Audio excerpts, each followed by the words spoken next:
So what is going on, everyone? Fernando Silva here with another video, and you guys might have seen a video that I posted about a week ago saying that you should not actually wait for the new iPad Pro 2021 and get yourself a 2018 or a 2020 model. But now we're about 2 to 4 weeks away, and I obviously have to give the other side of the argument and let you guys know why you should be waiting for that 2021 iPad Pro if you are. But I'm a big believer in that if you need something right now and you have the money and you have a need for it now, just go ahead and buy it. Go ahead and buy what you need because you will not be dissatisfied with either the 2018 or the 2020 iPad Pro. But let's see why we should want to wait for this 2021 iPad Pro. Let's get into it.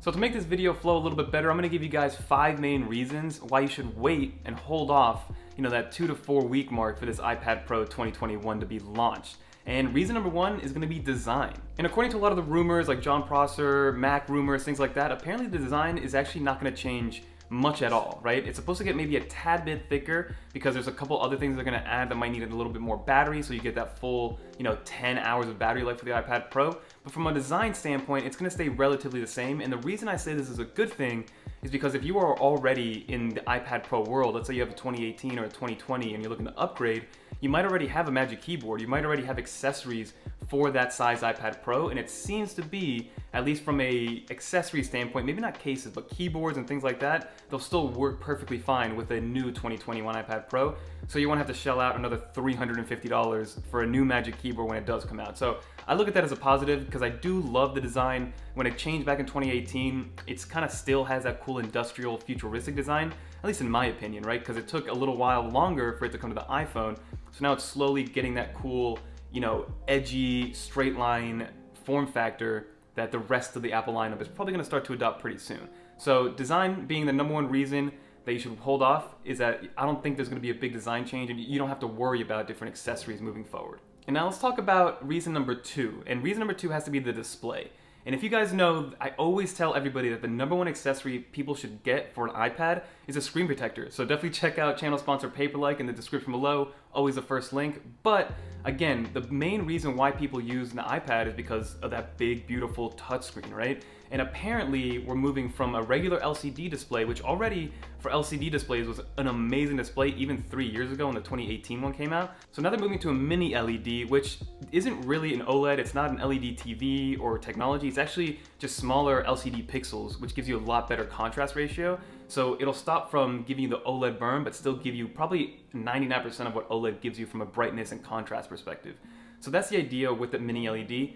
But mini LED is kind of expensive, so that's probably going to be a price hike because of that aspect. But apparently it's going to make the screen a lot better, a lot clearer, a lot more contrasty. Not that I think it needs to get that much better, but hey, if the iPad is your main computer, you want that screen to be as great as possible, and that's coming most likely to the highest end iPad Pro.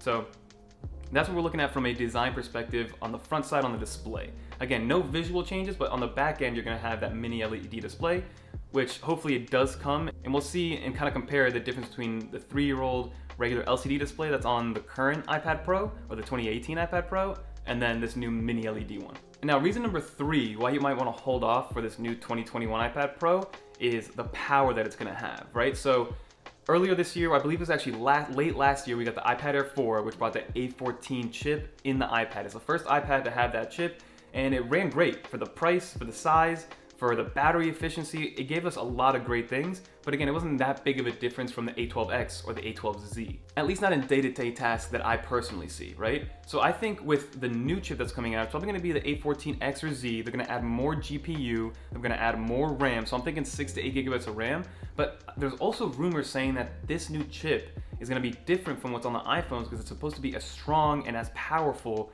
as the new M1 chips. So I don't know if maybe Apple's gonna make like a combination of both, fuse them together, or just stick an M1 chip in the iPad, or just an A14X or 14Z, whatever the case may be.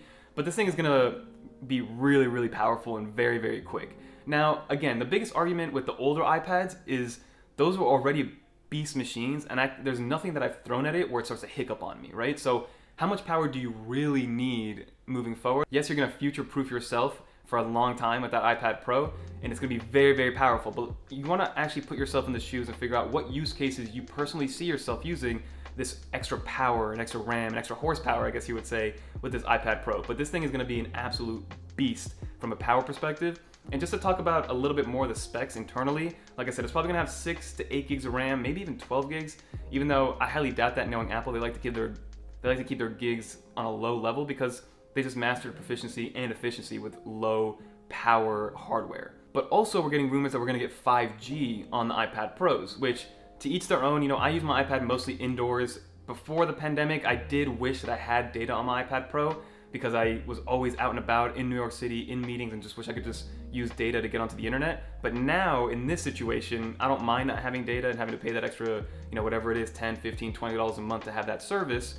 But it is coming with 5G, so if you're somebody that's moving around a lot and needs their iPad Pro to have 5G and not need to tether to an iPhone 12, by all means, it's probably going to be on there, but that's also probably why it's going to be a little bit thicker, because we got to come up with more battery power for the 5G and for that mini LED. And then category number 4, right? This is secondary display support. Now this is a big rumor and there hasn't been too much spoken about it, but I do think that with the addition of more power on the iPad Pro 2021, we might get exclusive access to secondary monitor support purely on that iPad. Because it's gotten to the point where I believe that it is a hardware issue versus a software issue for Apple to allow us to use a secondary display with the iPad Pro from 2018 or 2020. I just don't think it's made, and the UI isn't made for having multiple tabs open at once, and they don't want people to have a poor experience, and they want it to make sure that, hey, once we do secondary monitor support on the iPad Pro, we want it to work perfectly. And I think that's what's taking them so long. It's either that or Apple just doesn't want to give secondary display support to the iPad Pro and make the MacBook Pro have another competitor within its own, line of items, which again, Apple's known to kind of cannibalize their own items in the past, but they probably don't want to do that quite just yet. But ideally, secondary monitor support on the iPad Pro 2021 would be unreal, and I do hope that it comes with iPadOS 15 and the new iPad Pro. And the very last category for the iPad Pro in 2021 and why you should wait is the price itself. So in terms of price for these iPad Pros, there's a little bit of talk that it's going to increase in price a little bit, but at the same time, I can't see a situation where Apple's charging us $1,200 for a base level iPad Pro when you can get like a refurbished MacBook Air or an education store discount MacBook Air for $800, $900. And that comes with a keyboard with external monitor support. It has the M1 chip. So I don't think Apple can justify charging $1,200 and then another $350 and then another $130 for the Apple Pencil. So at the end of the day, you're spending $18, $19, almost $2,000 on a base model iPad Pro. Or you can go and get a MacBook Air or a MacBook Pro for that price and kind of soup it up, right? So I think from a price standpoint, I don't think it's going to increase. I think we're going to stay right at $1,000 for the latest 2021 base model iPad Pro. They're going to keep the 2020 model around and lower that about $100 to $200, and that's going to be the iPad Pro lineup. So it's going to be the 11-inch Pro, the 12.9-inch Pro, and then the 2021 12.9-inch, Mega Pro, or whatever they're going to call it at that point. So I think that's what the Pro lineup is going to be moving forward. And I don't think you have to worry about it increasing in price too much because then Apple's just going to cannibalize their own iPad sales because people are just going to go to a MacBook Air or even a Mac Mini, which I saw in the refurbished store for less than $600, right? So it's hard to compete with Apple's own prices when you're trying to use an iPad Pro as your main computer.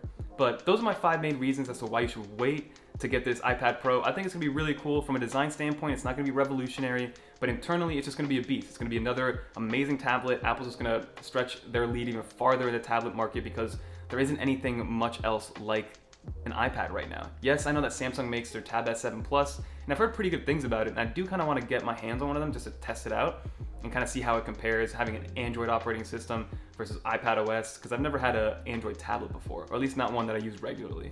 But that's pretty much going to do it for this video, everybody. So if you guys made it to the end, thank you so much. Smash that like button and leave a comment below. Are you guys getting the 2021 iPad Pro? Are you guys getting a refurbished older one? Are you holding on to the current one? Are you upgrading from an older one? I'm curious to know your situation because I'm always liking to see exactly where people's minds are at. But I'm probably going to get my hands on it at some point, test it out, and see how much better it really is than my 2018 iPad Pro, because this thing is a beast and runs this channel with zero hiccups and zero problems. So it's going to be hard to justify. But again, like I said, that's going to do it. Don't forget to like, comment, subscribe.